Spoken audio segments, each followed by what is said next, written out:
You're listening to Podcast PXN, PlayStation, Xbox, Nintendo. Let's do this. What's up, guys? Welcome to Podcast PXN, episode 91. I am one of your hosts, Daniel Prindle, aka Dan is DTM on Twitter, and I'm joined over Discord by the man who's bananas for Super Monkey Ball, Christian, and the pride of PlayStation, Sean Babiak. Guys, we may be joined by Roro in a little bit, but how are you guys doing? I'm ready to monkey around on this podcast. Super Monkey Ball releases this year, baby. It's back. I'm wanting to see if Daniel will actually play Elden Ring because of how ungodly it looks. Oh, no. Thank you to everyone watching us live and participating in the chat. Just as a reminder, we are live each and every Wednesday at 8 p.m. Eastern time on YouTube. Just search Podcast PXN and you will find us on there, as well as twitch.tv/podcastpxn as well. The topic of the show this week, guys, is being converged with the PXN News of the Week, with all of the news out of E3 2021. So let's go ahead and jump right into it. Guys, I'm cheating a little bit because this isn't actually E3 news, but it came out around the same time. Star Wars Jedi Fallen Order is getting its next-gen patch, and it is available right now for free, so long as you own the current version of it. I thought this was awesome, and they had already done like a day one patch for PS5 and Xbox Series X and S, which kind of gave the performance aspect, but now this is giving us more like beautiful stuff like texture improvements and 4K 30 with those texture improvements. So very, very, very exciting to get this, and I'm interested to see what this looks like. Are either of you interested in jumping back into Jedi Fallen Order on next gen? I'm not. I downloaded it because I already owned it, so I added it to my library. Yeah, I'll get the free upgrade. Happy for those who have never played it or want to replay it, but like at this point, I've played it and I'm moving on to like the 90 plus games that I currently have to play for this year. So yeah, that's kind of holy crap. Roro out from the back from the dead. Okay, Daniel doesn't have to be on now. Bro's he's on via his He's car. driving. What are you doing? Oh my gosh. This is the safest form to podcast in the world. Podcast and drive. I don't know if you guys can actually see me. Probably not. Yeah. The steering wheel's probably in the way. Yeah. Christian, I fully agree with you on it. Like, it was a great game. I had a lot of fun. I had more fun watching Daniel almost break his house playing it. But I don't need to play it again at this point in time. I'll probably go back to it eventually again, because I really did find it to be a really good 3D Metroidvania. But at this point, too much was announced, too much to play. Ratchet and Clank, I have to get 100%. You know how it is. Yeah. Yes, I agree with you guys. There's already a huge backlog, and it continues to grow. So, yeah, very, very insane stuff. Roro, obviously, you're not going to be jumping into next-gen versions because you don't have a next-gen console yet. But I don't. so, moving on to our next story. Microsoft has announced Xbox TV apps, which will come to some certain TV manufacturers that I don't think they've completely announced the list of all the manufacturers yet. But Sony. Do what? Sony TV. Yeah, right? I'm sure. Yeah. And they also announced their own cloud streaming stick, which is very fascinating, and many people thought that would be coming for a while. But they also announced that cloud would be coming for Xbox One as well, which allows Xbox One players to play next-gen games through the cloud on their Xbox One, which is also interesting. Out of all of these three things, I'd say the biggest thing that I think is going to be the biggest deal is going to be the streaming stick, because you're literally just getting like a $20 to $30 item that you just plug in your TV, and you can get hundreds of games, and if you get Game Pass, you can literally get them all for free. So I feel like that's going to be a big deal and kind of expanding games. Christian, what do you think about this? Are you thinking the same thing? Like, we're going to see a lot more people getting into some Xbox games? I mean, that's the hope, and like props to Microsoft for removing any barriers of entry to get your hands on an Xbox. Sam, like literally, can you imagine like for Christmas, a kid gets a streaming stick and I don't know, a year's worth of Game Pass and like a controller, and he's set. He doesn't even need the console. He can play Xbox games from his TV in his own room. You don't get that sort of stuff with PlayStation. This continues to blow my mind. Yeah, I mean should have been how Amazon and Google succeeded in the gaming market, and obviously we knew they failed pretty much. I mean, who has a Luna? I don't know anybody, and I don't hear anyone ever talk about Stadia at all. I mean, this is what they should have hoped for, and regardless of the success of the streaming stick, whatever they're going to end up naming it, I mean, it's no matter what, a huge win for gamers. They continue to build that trust in their community and just expand it. Even if they're quote unquote second place when it comes to selling console, they're still in a sense first place in gamer love. Yeah, that's true. Very much so. Yeah. But minus the one hiccup they had with Xbox Live Gold prices. Sorry, Roro, go ahead. No, I was just going to say, I remember like last week we talked about Google Stadia finally coming to Chromecast, and like Sean was saying, it should have been something that they launched with. So it's and this is obviously going to be even more successful on Xbox, but I agree with Sean that this is how Google could have maybe started off a bit better. I don't know if there's anything that could have saved it at the beginning, but that definitely would have been a plus to just have it in more people's hands. And yeah, I also agree with Christian where this is just another, candle on their cake where everybody loves Xbox right about now for their consumer move. So I'm really loving this. And it's something for me too, because I don't have an Xbox One yet. So that could be something I could get for Xbox Cloud or the Game Pass games on my TV. So that'd be cool. For sure. I love the vibes we got going on. It sounds like we're hosting a radio show. And we got like, let's take another caller from our friend Ro on the East Coast. Roro's going to change his voice during each news story. Yeah. Meanwhile, I'm live editing Roro's video into the scene here, so people are like, "What the heck's going on?" But I don't. We're doing it live. It's fine.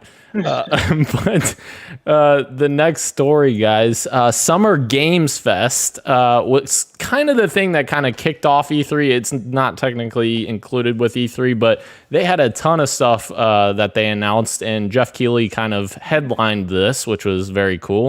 And it had some big announcements, actually. So the first one that I thought was a kind of a bigger one was Tiny Tina's Wonderlands, which is essentially like a Borderlands spin-off game, kind of a fantasy type setting based around Tiny Tina and her adventures. And Sean, I am sure you are very excited to play this as a big Borderlands fan. So why don't you tell us based your off thoughts? the second best DLC in all of gaming, first being BioShock. But like Tiny Tina was awesome in Borderlands 2, and the fact that we're getting a sequel that's more or less like a full game, at least that's what it seems like. I cannot wait for this to come out. I will say the theme, I don't know if you guys are kind of feeling that. I feel like a lot of shooters that were announced over the course of this week, there are a lot of 4-player co-op shooters. Back for Blood, Tiny Tina's. There was another one from the Prey developers. I can't remember what that one's called for Xbox. Redfall? Yep. Yeah, Redfall. Yep. So I mean, I think it's just awesome because co-op shooters have always been such a huge love for me. I mean, obviously Halo back in the day, but having 4-player co-op is awesome. And Borderlands should continue just in a different way, and I like this different way. Yeah. Christian, are you a big Borderlands guy? No, but I'll play or watch anything that Wanda Sykes is in. So I'm totally in for Wonderlands. Their cast is really good. That is true. Yeah. I don't know if Andy Samberg has ever done video game acting. Obviously, we know Will Arnett has, and Wanda Sykes has in the past too. But I don't know if Andy Samberg has. And I'm glad they got Ashley Birch back for that. Yeah, for sure. Roro, are you gonna play some Wonderlands? I don't know. I like the theme that they're going for.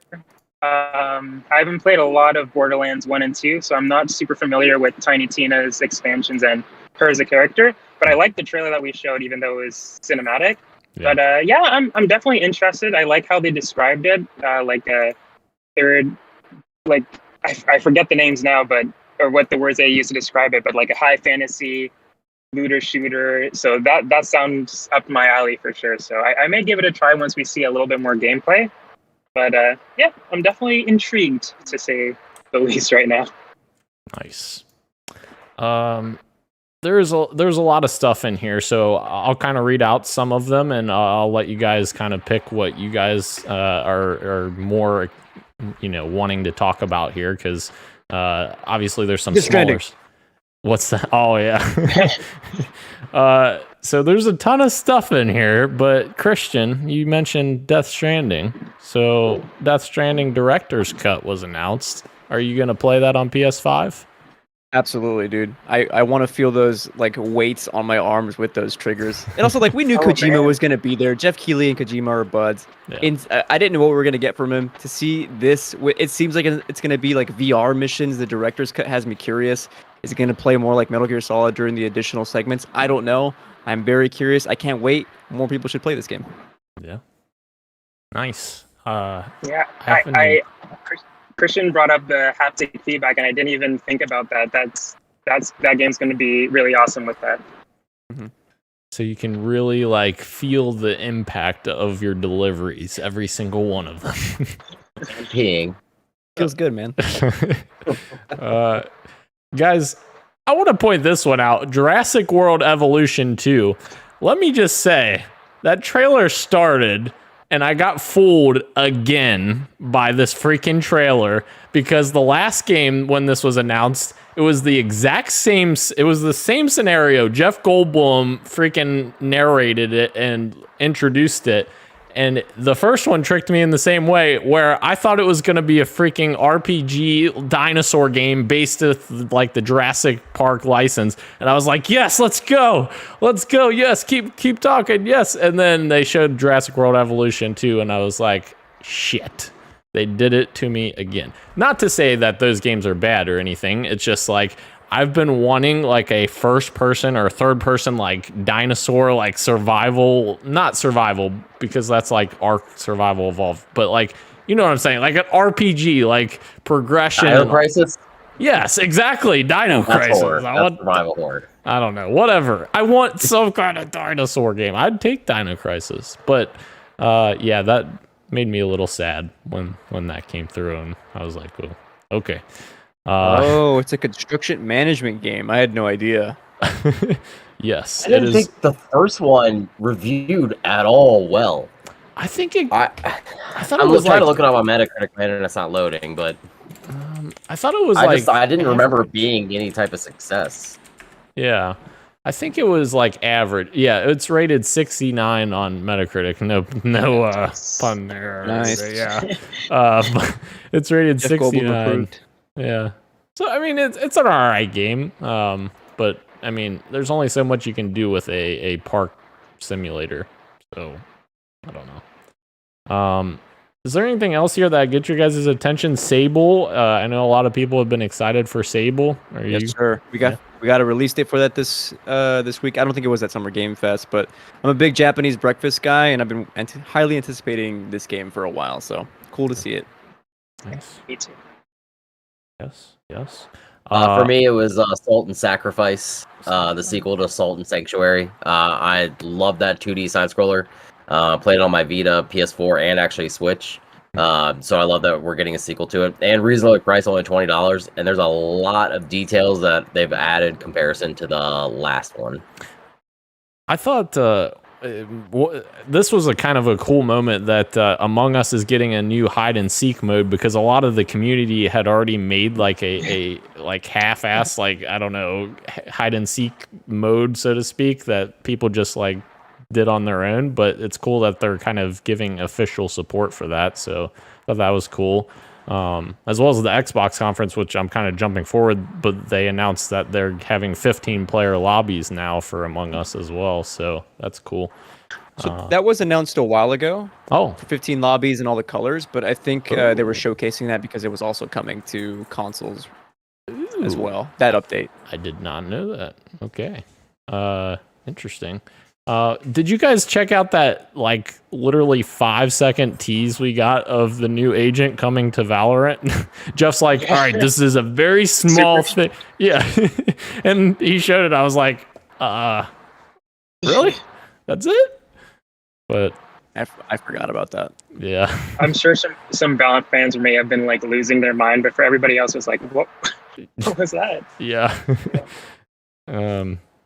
Yeah. So that was interesting. I guess the last one that I really thought was like a standout was what they closed on. Unless you guys have anything. Wait, I'm sorry. One other thing.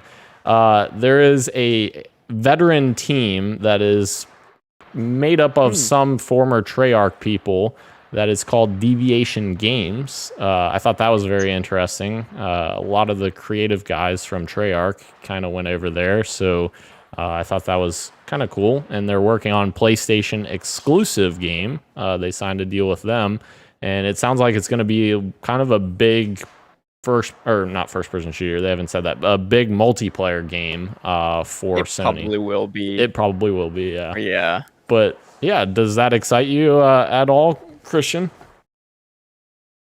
I mean, I'm curious to see what they're gonna make. I don't think any PlayStation fan out there is hankering for a first-person exclusive shooter, in my opinion. No. That said, I'm sure it'll be good. It's the guys from Call of Duty, so yeah, I'm curious to check out what they're working on. Bro? The only thing that I would add, Daniel, before you move on, is just how I know this is going to be a bad game, just like Friday the 13th was and Predator was. But the Evil Dead game, seeing gameplay on it, I love Bruce Campbell. I love Evil Dead. If you ever get a chance to check out the series on Stars, I know it's done now, but it's hilarious, over the top gore horror, but it's still hilarious. And I would love to check this out just to see Bruce Campbell doing his thing again. Roro, would you be excited for that PlayStation exclusive if it's a multiplayer game? I'm always interested in multiplayer games, not particularly from the people who made Call of Duty, though. Yeah. Yeah, I don't know if I'm going to be super. I don't know if that's a game that'll be up my alley. But like Christian, I'm interested to see what they make. Yeah. Maybe it will be, but just from the announcement alone, it didn't really excite me in any way. I think personally, my biggest takeaway from it was that it's good for Sony's first party because it's expanding what they do, because they don't really have that big first person shooter right now that's PlayStation exclusive that I really can think of, or like any multiplayer games in general. Like Sony is known for those story based third person action adventure type games. So I do think this helps in terms of variety, I guess, in terms of their first parties. So Resistance was the last Sony that I can think of off the top of my head. Killzone Shadowfall in 2013. True. Sorry, it's all about that. Yeah. So did everyone else. That's It's bad okay. that I forgot. So then Jeff ends with Elden Ring, giving finally a big look at it, and a release date as well, coming in January of next year. Does that surprise you guys that we're already getting it in January, or is that something that you guys kind of expected? It's partnership with George R.R. Martin, so yeah, I didn't expect it till 2030 at the earliest. But yeah, I am surprised that it is. I honestly thought it was going to be like a fall game. But obviously with me being super into like Soulsborne games, this is something that I really like. I love Miyazaki's take on lore, that you actually have to explore the world in order to find out the story and everything. Creature design so far and character designs look insane. The combat looks incredibly confusing right now because it's like you kind of look like you're playing a Souls game, but then it's like they're kind of taking a lot from Sekiro too as far as the movement and the mobility. I am very excited for that for next year. And I'm very excited to not play it because I don't want to cry myself to sleep. You gotta try it, man. I know. I always forget. I mean, I know that Jeff has like big industry pull, That said, I still didn't think he'd be able to pull off getting a trailer and a release date for Elden Ring at his show. The Madman did it, and like I'm happy for those fans. Like I'm so excited to get my hands on it. I don't think I popped for it as much as I would for a Bloodborne 2 announcement. Still. Agreed. Honestly, like when they zoom in on those characters that are carrying the carriage and all that stuff, I'm at first thinking like, oh, please just say like this whole time Elden Ring was just the project name for Bloodborne 2, and that's what we're finally getting. But no, unfortunately not. Yeah. Well, maybe next time, Sean. Maybe next time. Roro, are you on my team with this whole Elden Ring thing? Yeah, I am. I'm not a huge Soulsborne guy. I haven't played a lot of them. I've tried them. There's Neo. That's one that I got pretty far in. Souls-like, I guess. But yeah, they're just not my type of game. I do want to give them another shot because I know people really love them. So I would like to be on the other team, Daniel. Like I don't want to be on your team, but right now I am. Wow, jeez, just throwing me under the bus already. Yeah, no, I agree with you. I think it would be cool to get into. It's just every time I've ever played them, I just get so frustrated because like I'm not the type who has a lot of patience. And those games require a lot of patience. Like you have to sit back and like time your hits, and you have to play carefully. And I'm not that. I'm run in, gun, and move out. So yeah. Well, luckily, he was just talking about Neo. Neo is kind of like that. You need a bit of strategy when it comes to the bosses, and if you get cornered. But there's a lot. Neo's a lot of action. Yeah, it was a lot more like you're saying, action based. It was difficult, but. Yeah, I thought that would be like a good gateway into the Souls games. And I did enjoy it, but I didn't stick with it. So who's to say yet? All right, cool. And I thought a neat little thing Jeff was doing with Summer Games Fest. He announced that Xbox and Steam were both doing an event where there's like 40 some games or something like that are getting demos. And I think that's mainly for like indies, and you can play them through June 21st on the Xbox store. And one of those games is Tunic, which I'll talk about a little bit later. But yeah, super cool stuff that Jeff's doing that. I mean, I feel like that kind of stuff is cool because you can actually just get hands-on with stuff that is kind of being presented to you. I think that's cool. But yeah. Moving on to our Xbox plus Bethesda Showcase, guys. Lots of stuff. And Roro and I were streaming live our reactions to it, and literally Christian was in the chat before the show started. Right before the show started, it leaked. Starfield's release date and trailer leaked online. So that kind of sucks that when that happens for the developers, when literally right before the show starts, it gets leaked. Like they're this close. Yeah, this makes it feel like a real E3 though now. Yeah, that's true. But not the worst leak I think of the week in my opinion, but still pretty bad. Yeah, for sure. Starfield in general, though, I thought obviously it's not like gameplay or anything. It was just an in-engine showcase, but I thought it looked very good in terms of delivering what Todd Howard is essentially telling us it's going to be, which is Skyrim in space, or a mashup between Skyrim and Fallout in space, which I love because I love those series. So I think that Starfield is definitely a very intriguing game, but obviously we want to see gameplay and see if their new creation engine can give us a game that isn't completely bugged out at launch. But did that excite any of you guys to see Starfield's announcement, I guess, officially unveiled? I can go first. I don't want to call it a bad trailer because I don't think it is. This really kind of got me to buy into the world of Starfield more than anything before, and I guess it was just the one picture before, but still, it was almost a forgettable trailer by the time the conference ends. I think the biggest thing to come out of this opening with Starfield was actually the announcement that yes, it is indeed an exclusive game to the Xbox platform. That's a huge get, and finally confirmation of it is insane. Yeah.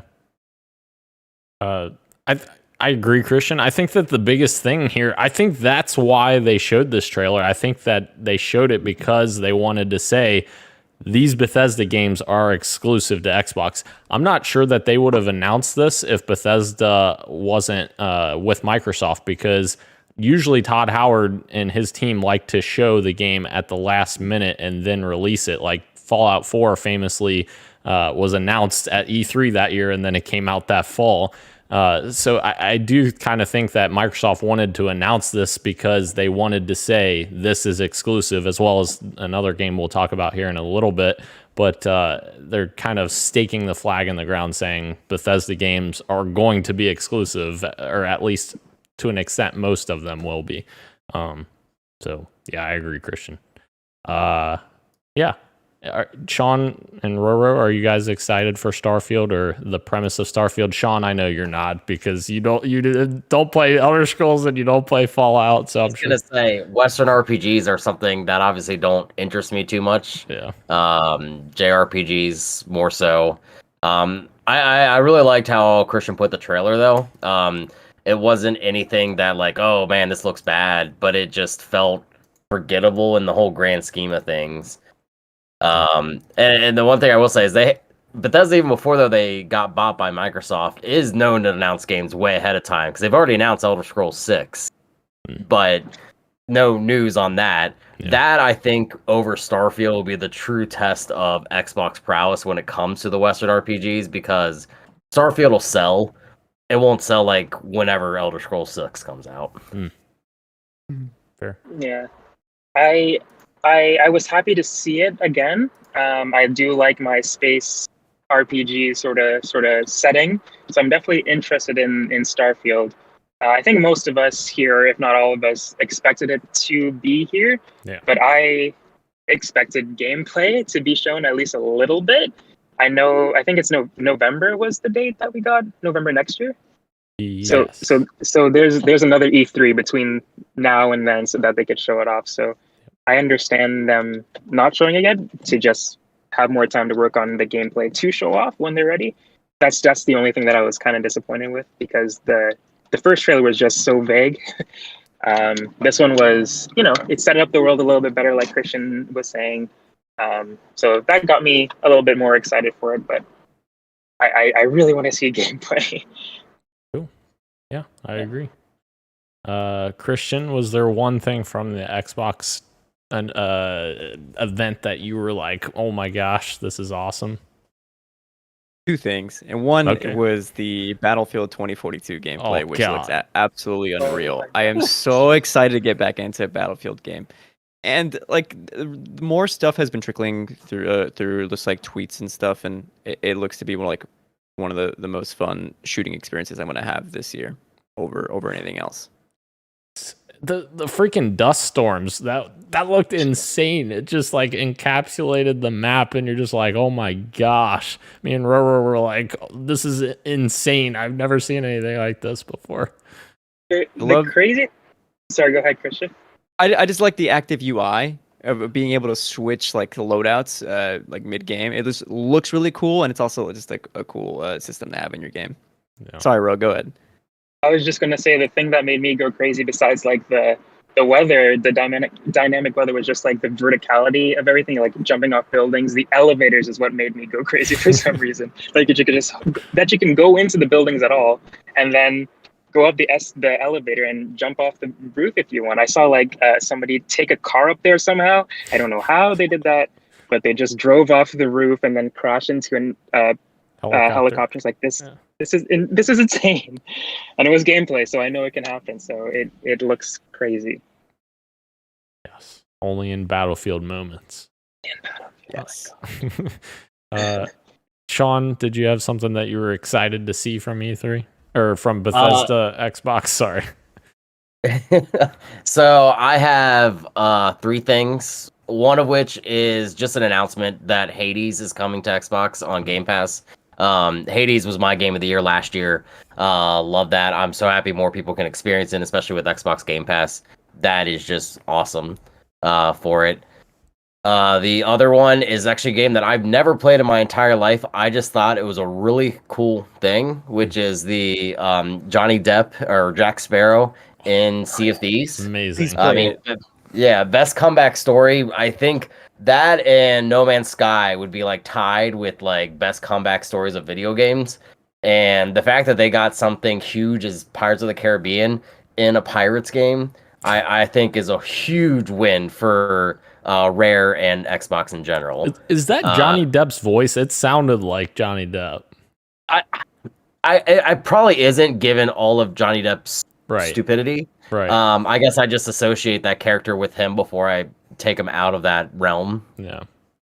For the most part. And then the last one is just something that I've actually seen videos of that I've wanted to play, and I'll actually get to play it in 2022, but A Plague's Tale Requiem coming to Xbox Series X on Game Pass. I've seen so many cool videos of it, just like how people traverse, especially with like the rats and all that stuff. It just looks like a very interesting game that I want to get my hands on. And the fact that I'm going to get to play it on Xbox Game Pass is awesome. Christian, did you have another thing that you were excited about? I will, but I'll leave it for you to say. Okay. All right. Yeah. Okay. I see what you did there. Roro, did you have something exciting from the Bethesda Xbox conference? I know I'm putting you on the spot because you're driving, but no problem. I'm almost home now. But was the conference with Xbox, was that Somerville? Yep. Yeah, that was on my list for sure. That looked awesome. As I'm sure we'll talk about as we continue, indies really came through this year, I think. But also the fact that 27 out of the 30 games shown are coming to Game Pass is just something that blew my mind, really. Yeah. And yeah, as we keep talking about Xbox having these amazing consumer moves, I think 27 out of the 30 games being whatever the subscription price is now is instead of a full price game is crazy. So that was obviously something that I really liked as well. For sure. Yeah, Somerville looks really cool. And a game that, followed Somerville literally right after it, Roro. This little game called Halo Infinite followed it up. So yes. Oh my lord, I think Roro saw how much I freaked out. Actually, I was like in a trance. I think I was in a trance that I was just like, oh my god, what is happening? I was just so focused on what was happening. Especially they started with the campaign new look, so to speak, which looked beautiful, I thought. And the cutscene with the new Cortana, so to speak, she's kind of... that's a whole other story that I think is going to be very fascinating for Halo Infinite. But that part made me so emotional. I was so gutted by it because of her talking about retiring Cortana and putting her for deletion, and Chief was supposed to delete her, but where did she go and what happened? So that made me very excited. And then they showed us multiplayer for the first time, which... my goodness, I'm so excited to play this, and you guys can all play because it's all free to play, and I'm just so excited. There's so much good stuff from this trailer, and I love it so much. And yeah, Halo Infinite is 343's Halo 3, guys. My favorite game. I'd be afraid to get yelled at if I played multiplayer with you. What are you doing, Sean? Yeah. Exactly. Get the damn flag. Yeah. I will say the coolest part for me, and I know I just watched the trailer actually, or all the the multiplayer stuff before I got on, because we knew it was going to be free and everything. I will say the way that they're doing their battle pass is really interesting, and I think maybe an industry game changer. I mean, I might get ahead of myself with that, but I'm thinking back to how Apex does their battle pass or Fortnite. And the fact that in Halo you can choose which battle pass you actually want to do your experience to. Yep. I can't think of a game that's done that before on the online market, and I really think not just giving you those customizable options and not letting them be loot boxes, but just letting you decide, hey, I don't know, maybe Daniel really likes winter packs and he missed out on that for some reason, which I know that would never happen. But just say he did, he can go back and do that to no extra charge. Yeah. Uh, This is the first I've ever heard of anything like that, Sean. I think Yeah. I think you're absolutely right. Yeah. You know, I would agree with you guys, but there's one game you guys don't know about because you guys don't play it all the freaking time like I do. Halo the Master Chief Collection already does this. Their battle pass, or whatever you want to call it, their season content pass, they're up to season 7, what's coming out here next week. Actually, they just announced, and you can do your progression the exact same way. You get points to spend, and you can go through whatever season you want to spend your points to get whatever you want from whatever season. So that's something that I've been shouting from the rooftops, that 343's done such a great job with Master Chief Collection, and nobody's noticing because I guess nobody wants to go back to that, I guess. But I am glad that they're getting recognition for that in Infinite, for sure. If I can interrupt for a second on what you said about Master Chief Collection, Yeah. I have to give a credit to the team at 343 and Microsoft altogether. Like, it's funny to harp on Halo like any other series. It's not without its criticisms, but the way they presented Halo Infinite at this showcase, specifically that campaign trailer, even had me really wanting to check out the Halo franchise. I haven't played a Halo game since Halo 1, and that trailer alone was like, okay, I already have Game Pass, since I'm already in the ecosystem on my PC. I can download this and play through most of the entire series and get ready for Infinite before it comes out. And that is a credit to that team. And Roro has much in common with you in that regard, because did you end up beating CE, Roro? Oh, I think you're muted. Oh, Roro. you're muted. Oh, there we go. There you Am go. I good now? Yep. Sorry about that. No, you're good. But yeah, I beat CE. You helped me beat CE, Daniel. I think we completed the final few missions together.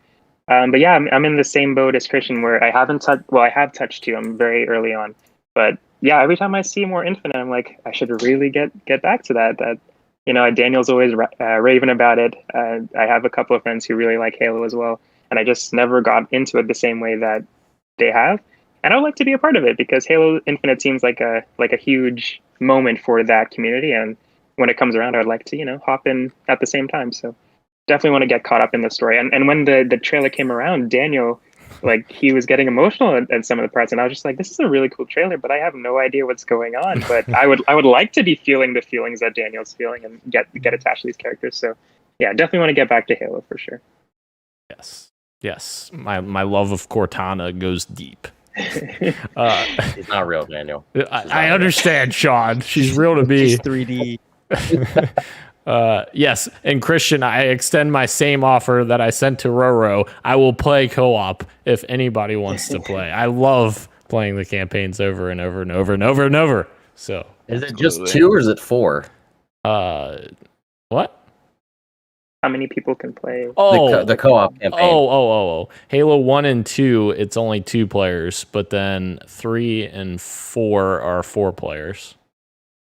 So is it safe to assume, because of the travesties of 5, that Infinite would have it back to being 4? I would think so, yeah, but I don't know. They haven't announced how many co-op campaign players can be in Infinite yet. So, but they have confirmed split screen is coming back. So I don't know. That'll be interesting for sure. But yeah, we're all very excited for Halo Infinite. Even if you're not excited, I'll make you excited. But I guess there's 2 more things that I personally wanted to point out. There's so much. They had a huge freaking conference. This was insane. But I want to just point out that Forza Horizon 5 looks absolutely phenomenal. That game looks stunning. And it's funny because me and Roro were watching and I was like, are we watching? Is this like the sand event? Because we saw the dust storm for Battlefield, and then all of a sudden there was the dust storm in Forza Horizon 5 that showed up. And that was so cool to see the car go into that, and kind of changes the environment, which is very cool. And my God, it looks so good. Gorgeous. Yeah.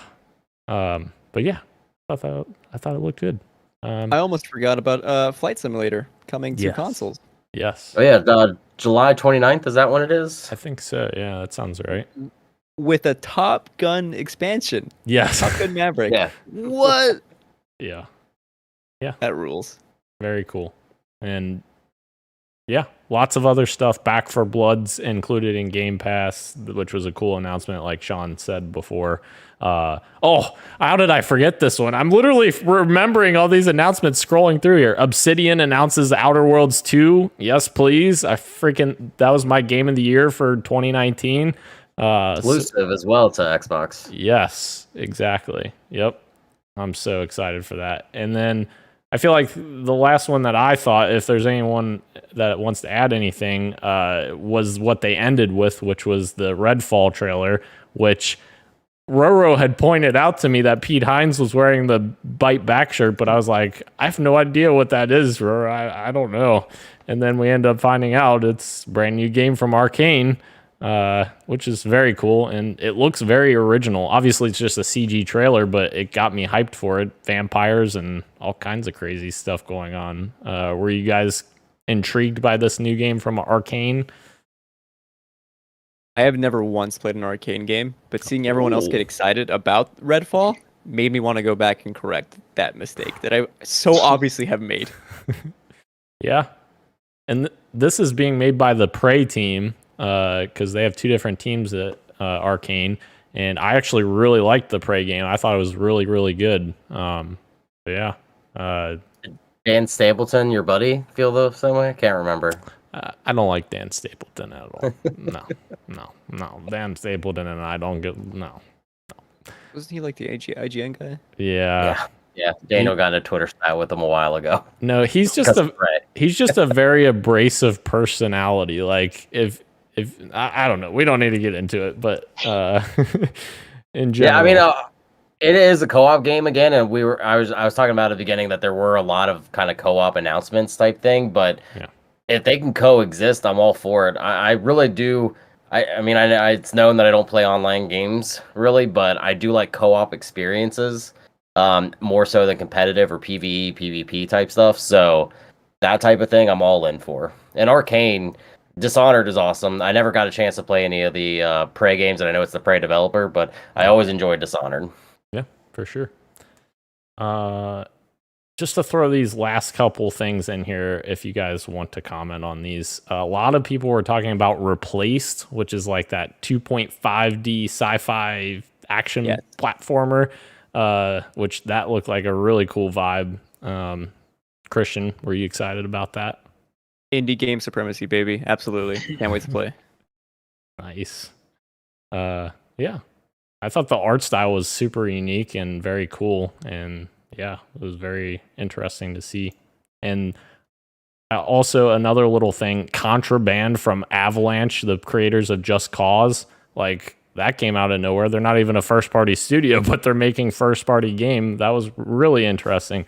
We didn't really get much from it, except it's a co-op, heist, maybe smuggler game, whatever you want to call it. Yeah, interesting. I think we better move on before I just talk about Xbox all day, guys. So, unless anybody else has anything else to talk about from the Xbox. I'll be back, Zach. All right. Before we move on, I included this in the show notes.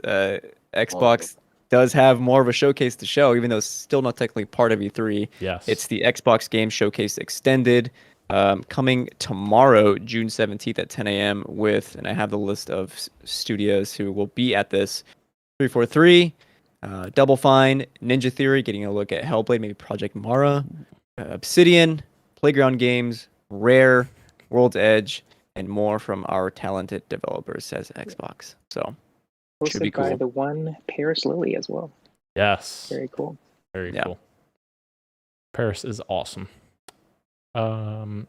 Guys, okay, one more thing. I promise this is the end of the Xbox. I forgot this one. We could do a show all about Xbox. Let's keep it real. Exactly.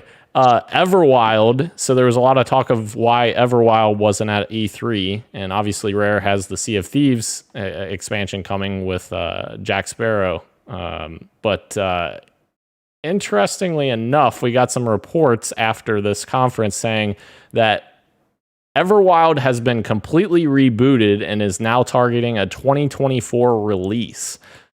I will say I'm not surprised by this because the last we heard about Everwild, Rare didn't even know what the gameplay was. Like they were very open in saying, we have no idea what the gameplay is right now. We just built this beautiful, art style and beautiful world, but we don't know what the game is yet. So I don't think this is surprising, and I hope they take their time and figure that out and, produce something awesome. So yeah, I don't know.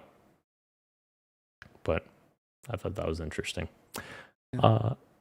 Moving into Ubisoft, guys. Ubisoft Forward. So here is where we got our Splinter Cell announcement, right? I mean, God, that immediately would have made this conference way better. Yes. Can I say before we move on? Yeah. Never would have I thought that sounded like a weird. I never would have thought that Ubisoft would come into E3 with a banger of a conference. And yet here we are in the year of our Lord 2021. And I'd say arguably this was a top 5 conference at E3. Yeah. Absolutely. Big E3. For sure. Agreed. So guys, Ubisoft, Rainbow Six got a rename. It's called Extraction. So that game's coming out in September, apparently. I'm not really, me and Roro talked about on our live reactions, I'm not really super high on this game after seeing what we saw at the UB conference. I'm sorry, Christian. I don't know what it is. It's just, I don't feel like it really captured my attention that well. And it doesn't, for me personally, it doesn't remind me of like what makes Rainbow Six great. So I almost wonder if I'm looking at it with the wrong perspective because of the name attached to it. And maybe that's my own fault instead of going in with an open mind of like, what could this be to like expand that IP? Christian, what were your thoughts on what we saw of Extraction? I think it looks fun. Like it's the game, the hardcore gameplay of Rainbow Six, yeah, and the even the abilities of the operators mixed in with a co-op experience, almost like a roguelite, where you can keep pressing down further or extract if you need to. I think it could be a lot of fun, and honestly, I think this looks more fun than Back 4 Blood. This just feels like the type of game that I want to be playing more than. Your face says it all. I'm sorry, but that's just me. Sure. Roro, what were your thoughts? I was definitely intrigued. I think I'm a bit in the middle between you two, where I definitely want to give it a try, but I wasn't like, yes, I gotta play this now. I need this now, sort of. But I do like the co-op nature of it. Rainbow Six Siege was always a turnoff because of like it's very competitive. The scene is like can be super toxic when you're not playing with a group of friends. So it being like more of a PvE sort of experience kind of makes me a little bit more excited to jump in.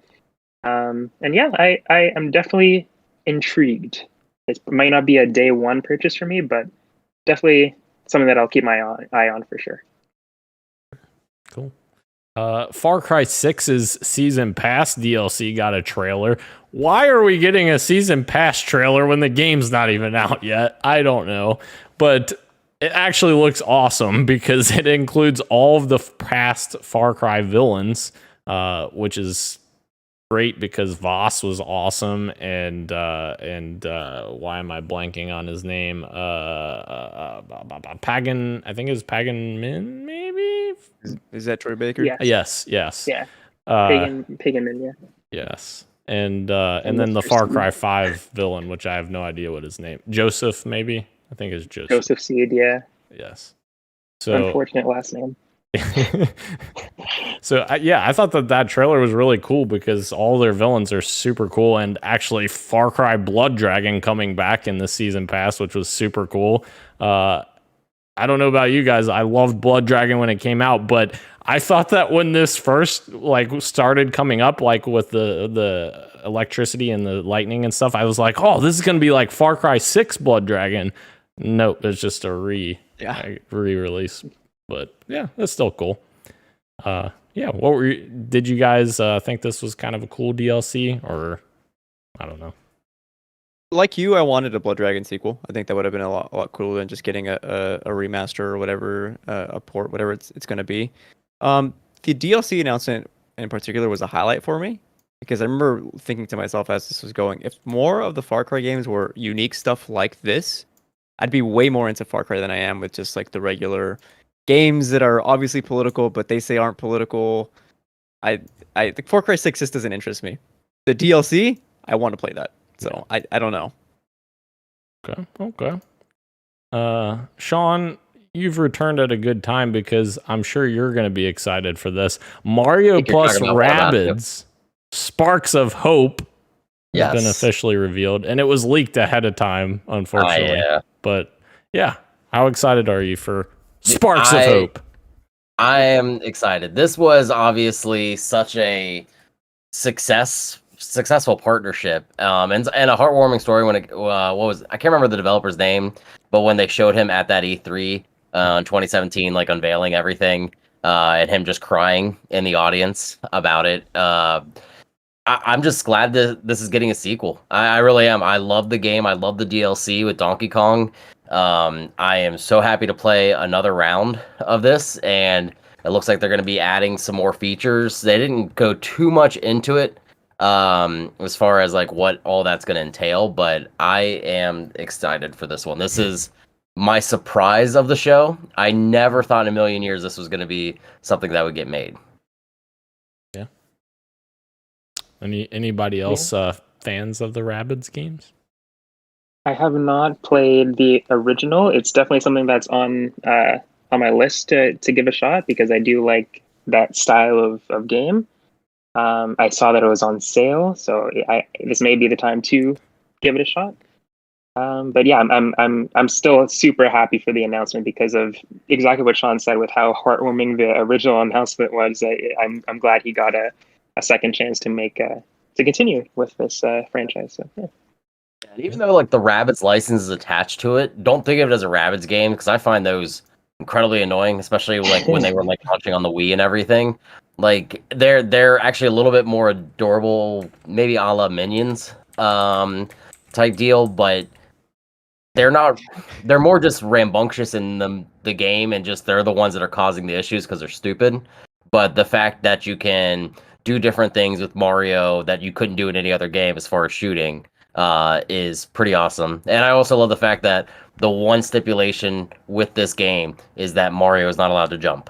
Because that is what makes a Mario game is jumping. Yeah. So I'm vault over a little block. As long as you're just vaulting and not controlling a jump, Miyamoto's okay with it. Yeah. How dare him jump? I just realized I was letting down the YouTube chat because I've been a little like trying to look at like 7 things at once here. And Gilbo Biggins wrote in the chat here, "What's up, boys? As a lifelong Halo fan, I'm completely smitten with the gameplay. Looks like they've genuinely listened to community feedback. Still concerned about armor coatings. Fair point. Arcane Austin also assisted on every Dishonored game, so they have a lot of experience. Redfall will be huge for Xbox." I agree. Yeah. And the armor coatings comment, I agree. There's certain concerns in the community about customization.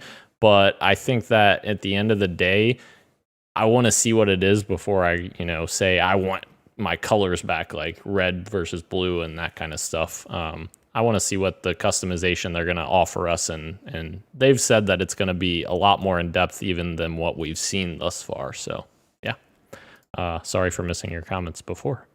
So, guys, the last thing from the Ubisoft conference that I thought that was huge, the Avatar freaking announcement or reveal or whatever you want to call it at the end was absolutely beautiful. I thought I'm not a huge I thought Avatar was a good movie, but I'm not like a huge Avatar fan or anything. And I never understood like why James Cameron's making like 12 sequels after the first movie came out, but yeah, I'm interested to see this game like kind of come to fruition, I guess, with that Ubisoft open world flavor that they bring to their games, and kind of see what this turns into.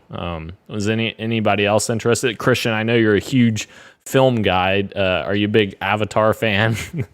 Absolutely not. I think it's so weird. Like, so what a weird thing to turn into a franchise like this, especially with a video game. I mean, I'm sure it'll be fine. The World of Pandora did look gorgeous. Like, I'll give that its credit. Like, it's gonna be a beautiful game.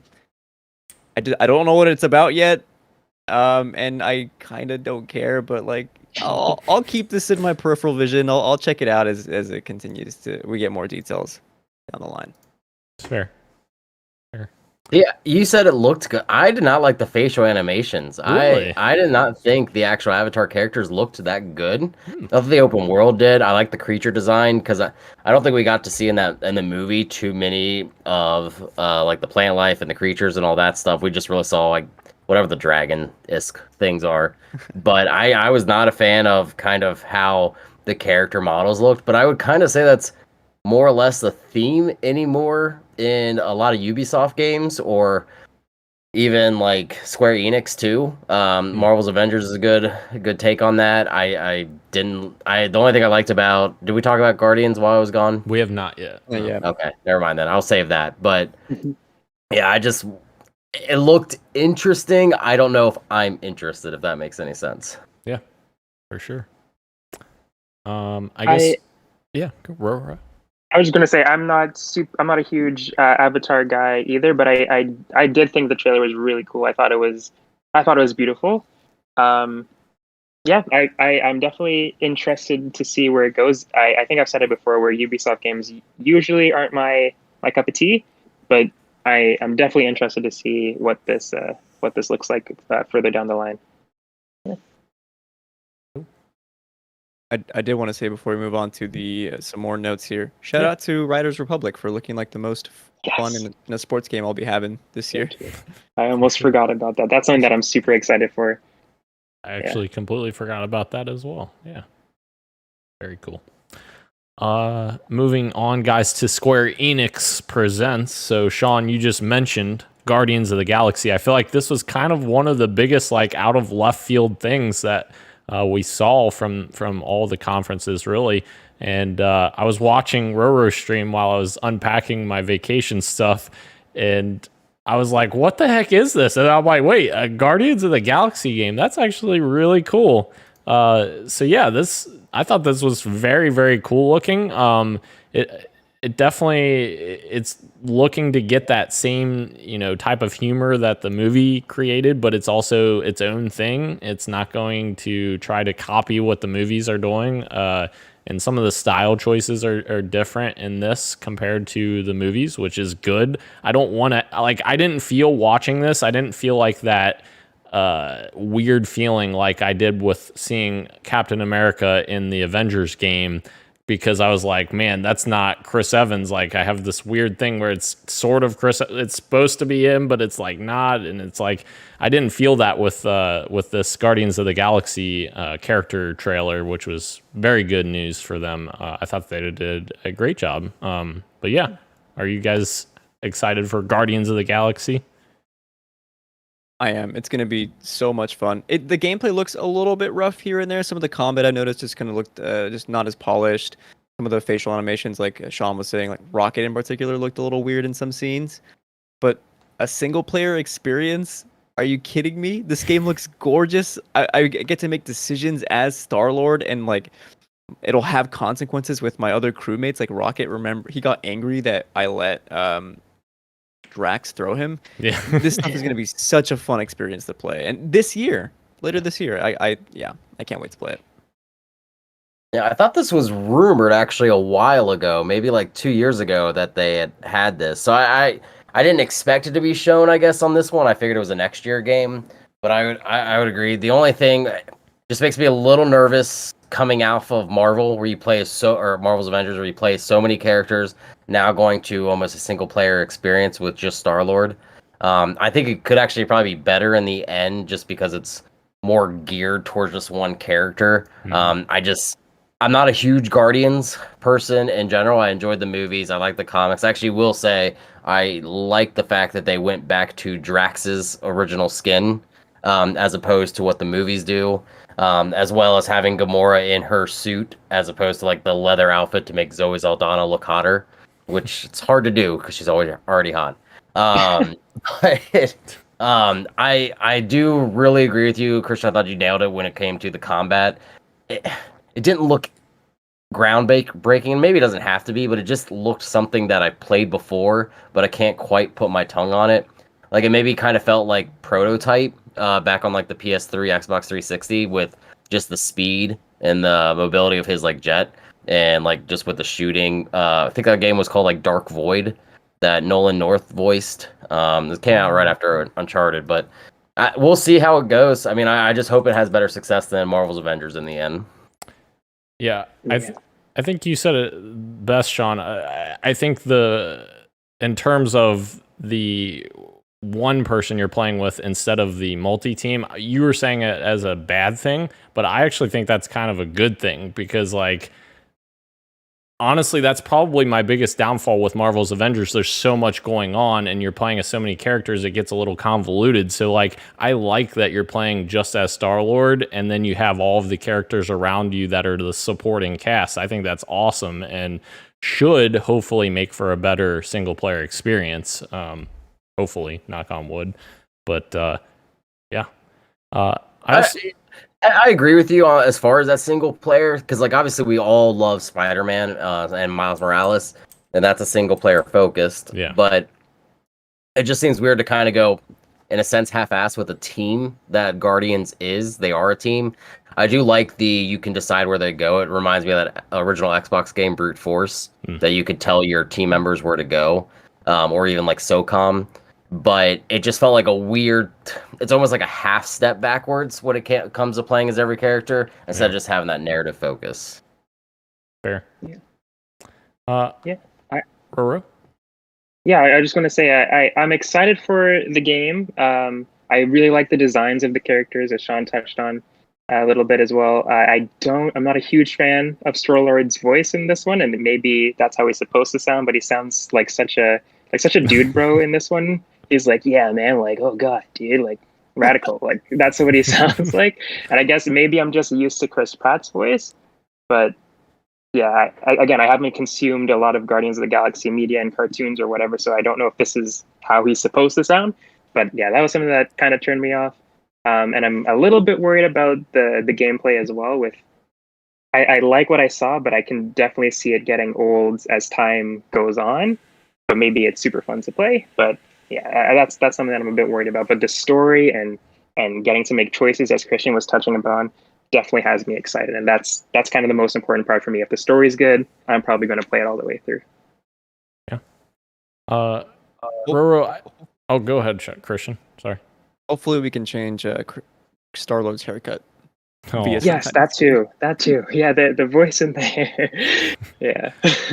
Roro, I just want to point out, I'm an idiot because I was editing your camera like as you were turning it, and I'm like, why does he keep turning it? Because you were this way, and then you were this way, and then you were this way. I was like, why does he keep doing that? I keep moving it, and then I realized I didn't hit the transition button, so it wasn't actually editing the video on the live stream. So I'm an idiot. So yeah, yeah, it's okay. I'm sorry. I keep changing my phone. No, you're good. You're good. I'm just dumb.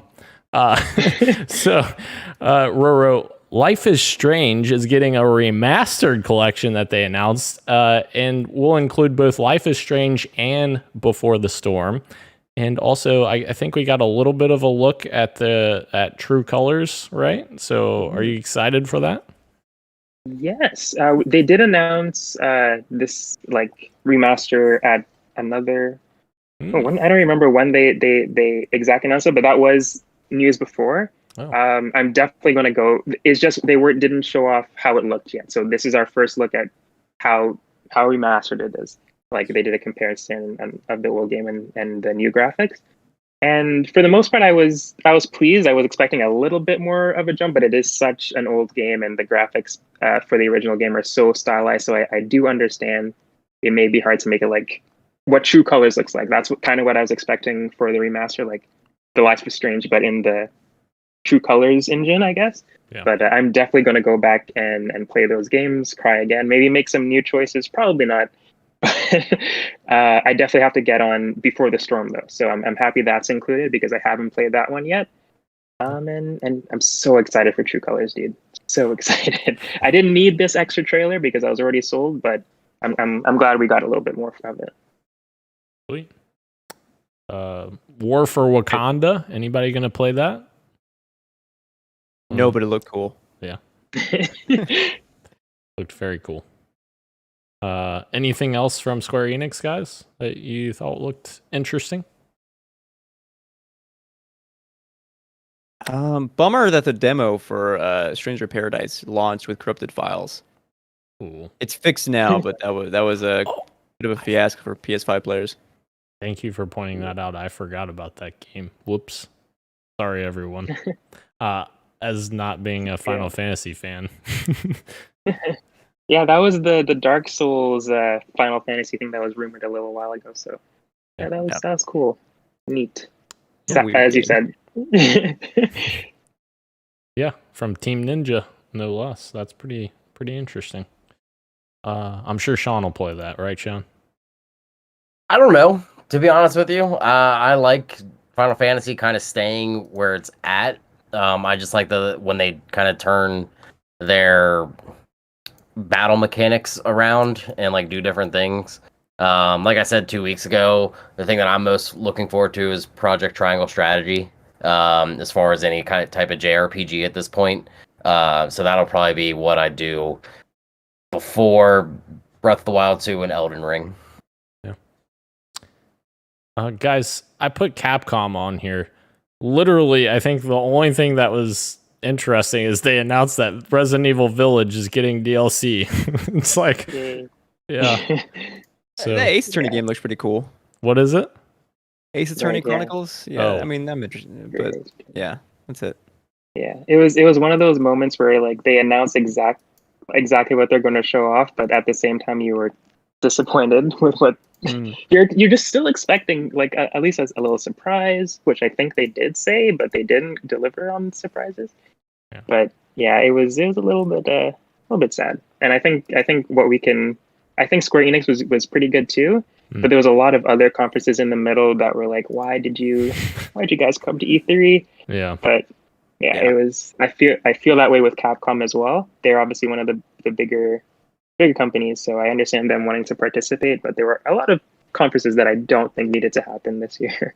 Yeah, for sure. Guys, moving into Nintendo, which is the last big one here. First, I want to say Nintendo. Why? They didn't let anyone co-stream their E3 Direct. They continue with their old ways in my eyes. Like, I feel like they think that it's a bad thing for people to show off their content. I don't know if this is true or not, but maybe Christian, do you have some insight here? Yeah, so that was posted from Nintendo Japan, and that was meant for people in Japan because of distribution laws there. It was Twitch who then quote tweeted it and put it out, and it was there that then like kind of snowballed for them people to start thinking that no one can stream their Direct, when in fact it was Japan only. Oh, people in the US and EU were okay to do so. Cool. I did not realize that. Okay, well that's not as bad then. I guess, yeah. Okay, I'm not gonna rant on Nintendo then. I had a whole. I mean, they could have made it clearer. Yeah, to be fair, but for sure. Yeah, and I do agree that Nintendo can be a little stingy with their properties, as it is in their right to do so. It is their property, but it's just so interesting to see the comparison with the other companies in the game industry and how different they treat their own properties. So it is kind of weird, but yeah. Nintendo had a ton of freaking announcements, guys. My goodness. At one point, I wasn't watching this live because I was busy at work. But at one point, I thought that 2 Metroid games got announced because I saw people on Twitter saying Metroid 5, and then I saw people saying Metroid Dread, and I was like, wait, did they announce 2 Metroid games? But then I later realized it was the same game. But yeah, a lot of people are very excited about a brand new 2D Metroid game again. So a sequel, I guess, to the 4th 2D Metroid game. I've never played any Metroid games, guys. I've let you guys down. Are you guys excited for this, Dread? Minus the art style. What? I don't know. I'm kind of going back and forth. I've watched it twice now. I'm so used to even like Metroid Fusion did like a kind of 32-bit graphic style, even though they didn't have to, and it was on handheld. I get that. It's just what's scaring me, I guess, is it's feeling a lot like Mega Man 11, and I was not a big fan of Mega Man 11. And when they did Mega Man 10, as far as Capcom, they made that go back to kind of like the old 8-bit style, and that felt so classic and still original at the same time. And it just worries me a bit that it might have the same effect on it. Now, I could be completely wrong, because don't get me, when you look at the video, you see like the gameplay looks pretty much exactly what you want in a 2D Metroid. Very fast-paced action, movement, all that stuff. I will say, I am super pissed. I had the Amiibo pack in my cart at Best Buy. Then it went out, and then I lost on it. I was very upset about that. Sorry, buddy. I feel for you. It's that stuff. Christian, are you excited about Dread? I thought it was a banger trailer. I thought it was so cool. The shift to like more like kind of robotic sci-fi setting, I think, is like really interesting. This game has been like what was in the works for years, from my understanding, 2004 or so, and it's finally back. And it looks ready. Just give it to me now. I want to play it now. Yeah. But I can wait a few months for it. Roro. Yeah, I love the trailer. I am not a huge I want to be a huge Metroid guy, but I've only played Fusion and Super Metroid. So there's a lot that I haven't played, and I've played those definitely out of order for sure. I know that. But yeah, I thought the trailer was so cool. I would love to hopefully jump into this. I think I could just watch up to now, like the story so far, and then I think I'll be okay. I would love to go back and play them, but it's just so hard to get access to all of those games. But I love the trailer. I love her suit. She looks awesome. But yeah, I thought the art style was really cool. Yes, I echo everything you said, Roro. I think it all looks awesome, and I've never played a single Metroid game, so I'm excited to kind of have this as my first one, I guess. So yeah. And there's also rumors of a Metroid Prime collection, like an HD remaster of that remake coming. So that would be good for me. Yeah. Very nice. Guys, we got a ton of stuff from this Nintendo conference, but I feel like the one that Christian just needs to talk about is Super Monkey Ball Banana Mania. Listen, I feel so bad for all the people that saw the bananas and like weren't in the know about Super Monkey Ball, that like thought it was the Donkey Kong game. I'm sorry, but like this is better.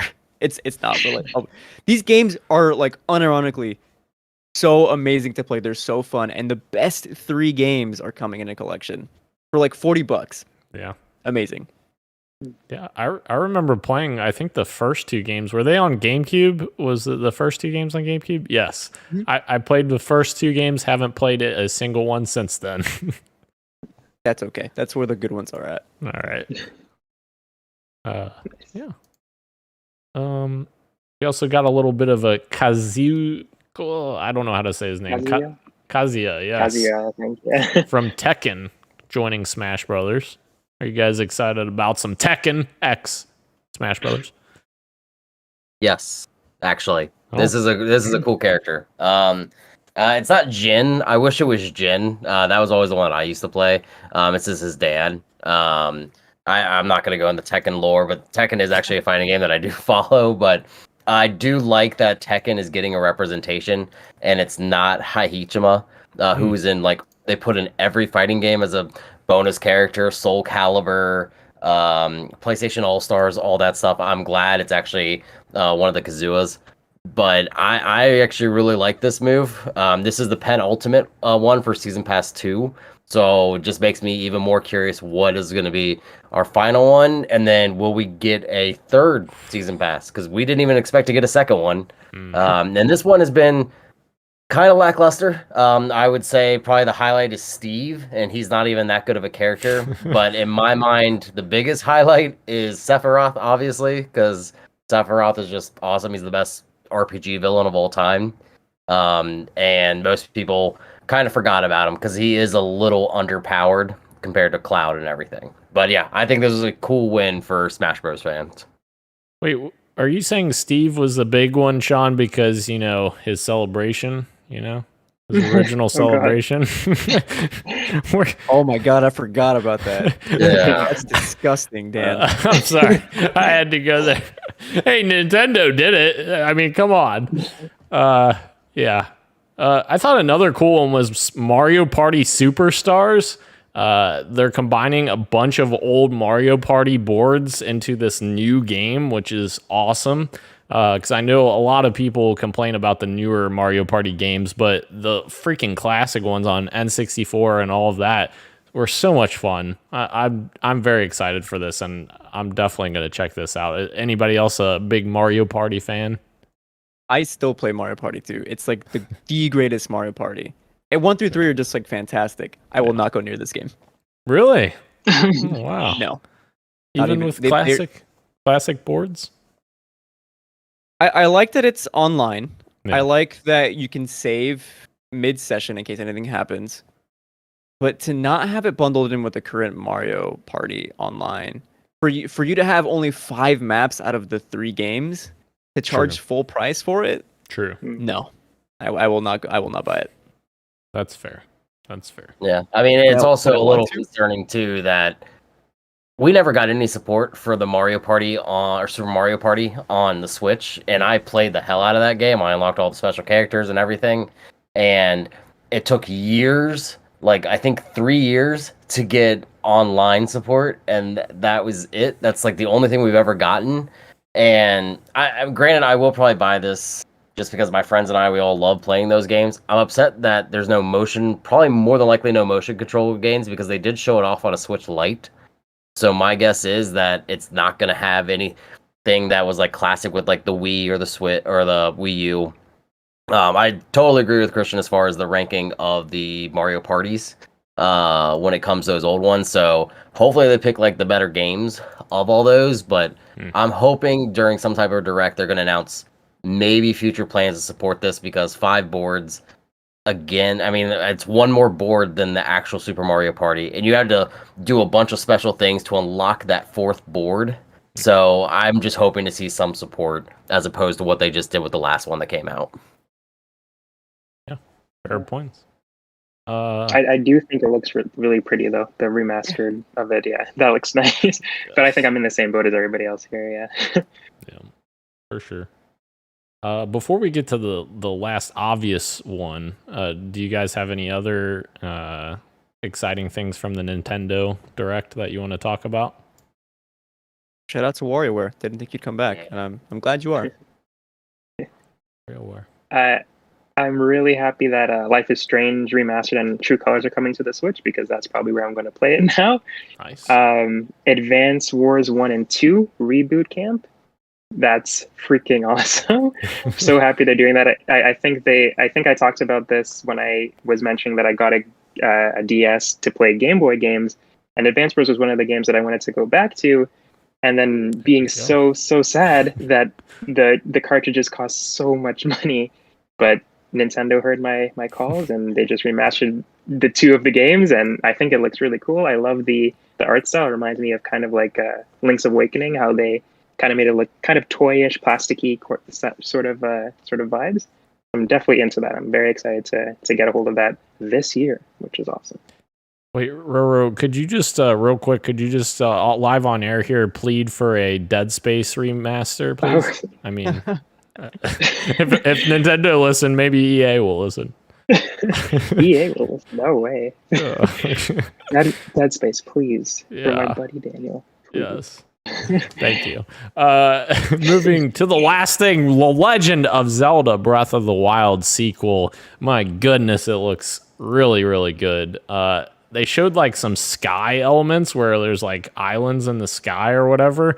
That looks insane. Like it's almost like BioShock Infinite levels, like where you went from BioShock Under the Sea to BioShock Infinite in the sky. That's almost like that. I'm like, oh my gosh, is Or that even... connection to Skyward Sword. Yeah. Oh yeah, good point. I never played Skyward Sword, so Oh, okay. I forgot that you hadn't played that many 3Ds. yeah, I have not. But I have seen a lot of fan theories online about like how they're all connected, and like some people think that Ganondorf is gonna be like playable in Breath of the Wild too as a young kid. So not Ganondorf, but Ganon. There's a Ganon. difference. Okay, sorry, Ganon. Yeah, so that's... Get hip with the Zelda lore, Dan. I know. I'm sorry. I'm a terrible Zelda fan. I've played Breath of the Wild. I've played Ocarina of Time, and I've played a tiny bit of Majora's Mask. That's it. So yeah, That's good enough for me. Yeah, but they're all great games. I mean, but yeah, I think it looks so good. Art style looks amazing as well. So yeah, I got lambasted in a Twitter thread because. And I'll have to like put a little asterisk here. I love this trailer. I've watched it several times. It's like it's stunning. It's beautiful. It's such a great tone setter. I did not think it was a good E3 trailer, if that makes sense. Having no, and then I found out why there was no title attached, and why there won't be a date either. It makes sense, but immediately after I was like, oh man, I wanted more from this showing of the sequel, since it's been so long since we saw it last time. But yeah. More directs to come, I'm sure. Yeah, I think it actually gave away a lot as far as like plot points. We know Link now is missing an arm. That more or less seems to be what the Sheikah Slate became because of how they showed the Magnesis with kind of look like a mace ball, more or less. He's got differing powers. I don't think I'm gonna get the hook shot, which is what I've wanted, but that's fine. I really like that whole you're climbing up probably like a tower or something, and then you more or less go through it like Kitty Pryde from X-Men and come out the other side. I thought that was really cool. I am very curious to see how everything melds together, especially with like the DLC. And now that we know Hyrule Castle is like floating off into the sky, more or less, is it gonna reference that stuff? Are we gonna play as Zelda this time, like throughout the game, as well as you were kind of saying the rumor about Ganon? But I am stoked. My guess is that it's probably going to be around the same time as last time that it released in that March window. I could be wrong, but I don't know how everybody, like, if anybody else is doing podcasts, don't end on this note as far as after this week, because of just seeing more and more of this game and everybody is hyped on it. Yeah, it looks freaking awesome. I can't wait to see it. I've seen some theories as well, and I really hope that we get to play as Zelda at some point during this. I've seen like people say like in the if there are underground portions of the game, you play as Zelda, because there's a part in this trailer where she goes even deeper than where they already were in the original trailer. Link, you play on the land, and in the sky you play as potentially Ganon, if this is Ganon. But yeah, this looks awesome. Like there's a shot in the trailer where either Ganon or Link, I'm not sure what the character is, but I'll say it's Link for now. Running on the ground, and it's like sunset, and there's like the the floating islands in the sky, and I'm like, holy crap, dude, this is gonna be just as beautiful as the first game. And there's definitely gonna be so many other things to see that are gonna blow my mind. Like I remember playing Breath of the Wild and just being in awe, like in every single section of the map that I would go to, is like, oh my god, this is so much different than where I just was. And it's so fun to explore the area that I'm so excited to see what changes they did to the map to make it even more fun to explore. Christian, yeah. Did this trailer make anybody want to replay Breath of the Wild? Yes. Yes. Yes. Yeah. Yes. Yep. Yep. there was people online that also reversed the audio of this trailer, and apparently it like ties into the Breath of the Wild theme and something else as well. But yeah, I was like, oh my god, that's kind of a deep cut. That's crazy. But yeah, that was cool. Guys, we have talked for so long. I don't know if do you guys want to skip games of the week this week, or games we're playing this week, and then just come back next week and talk all about our games we're playing? Just tell everyone to buy Ratchet and Clank. Yeah. Pretty much. Yeah. Are you guys cool with that? Yeah. Yeah. No problem. All right. So join us next week to hear our raves about Ratchet and Clank. All of us except Roro. I'm sorry, Roro. All right. Anything else, guys? Oh, Cyberpunk 2077 is returning to PSN on June 21st. I just wanted to throw that in there real quick. Too little, too late. CDPR. Yeah. Yeah. It's kind of come and gone, I think, unfortunately for them. But yeah. Anything else before we close out the show, guys? Very disappointing, you Nintendo. No Kirby Air Ride 2. How could you? Oh, So bad. There's always next year. Always next year. I mean, they have so many directs. So there's always 3 months from now, 4 months from now, 5 months from Tomorrow, who knows? Yeah, exactly. Who knows? All right. Well, thank you again to everyone joining us both live on YouTube and on Twitch, as well as podcast services everywhere, including Apple Podcasts, Google Podcasts, SoundCloud, Spotify, and Stitcher. Thank you, Roro, Christian, and Sean. I am Daniel, and this has been Podcast PXN, and we are out. Much love, and keep on gaming. Deuces. Life safe. See ya.